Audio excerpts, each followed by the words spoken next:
Welcome back to the journey. My name is Jesse Flippo, and I would like to try to answer questions 1 and 2 from the previous video. As a refresher, we talked briefly about UAPs, or unidentified aerial phenomenon. Again, when I was a child, we called those UFOs, but today we call them UAPs, whatever. So, number one, assuming these accounts are genuine, how could the UAPs dart around the way they do, which appears effortless in three-dimensional space, and most notably, without an observable propulsion mechanism? Number two, if a person were to design such a game-changing mechanism, how could it be tested? So, I don't have a perfect answer for the first question yet, but I can demonstrate something that may bring us down the road to discovering this elusive secret. The next question, how can we test it? Or how can you test it in a meaningful way? Because let's be honest, there's been more than a few people who've proposed they've found a solution to this internally derived force, but then been proven wrong.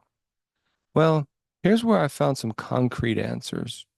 The most obvious answer would be to have the mechanism just levitate itself without interaction with its surroundings. That would be easy to figure out what the heck the thing is doing. That would be optimal, but would require something that can break the currently established rules associated with gravity. In other words, in other words, it would have to provide a thrust at least its weight times 9.8 meters per second. So this is a little bit beyond anything I've come up with so far, but let's see what we can do. Okay, so what about making a prototype and sending it into low Earth orbit? Maybe Elon Musk will put it on one of his rockets as a CubeSat. I like this idea, but don't necessarily have the resources yet. How about taking this contraption and bolting it to a six-axis force transducer like the ones used in robotics?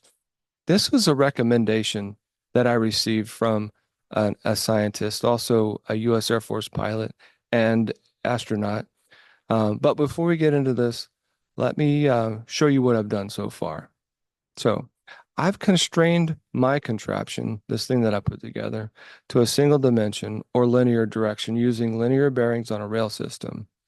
This has the effect of limiting friction as a source of potential movement, and it allows for limited or a narrowed version of the idea that I have. I will reveal the name that I've given this thing in a future show when I show you the prototype.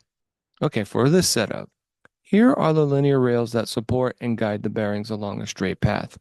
As you can see, movement can only occur in a straight line, which is also parallel to the force of gravity. And that's also convenient because the amount of directional force I've been able to produce so far is on the order of about 0.03 Newton. However, I'm only consuming just a couple watts of power from a 12-volt battery.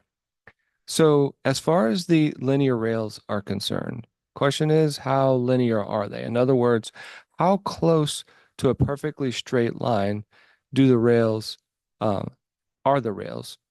So I tested that using a CMM, a coordinate measuring machine. To be specific, a Matatoyo CMM. They're pretty good devices. The deviation from a perfect line for these rails are no more than 0.1 millimeter or over about 100 millimeters of length. This implies there could be points along the axis that's at least 0.05 degrees from perfectly flat. So that's pretty good. But you will see points in time during the demonstration where it's might, be getting quote unquote stuck, but that's because there's a lot of irregularity, or shouldn't say a lot, but compared to the amount of force I'm producing, there's irregularity in the rail system, along with how the bearings move along that surface.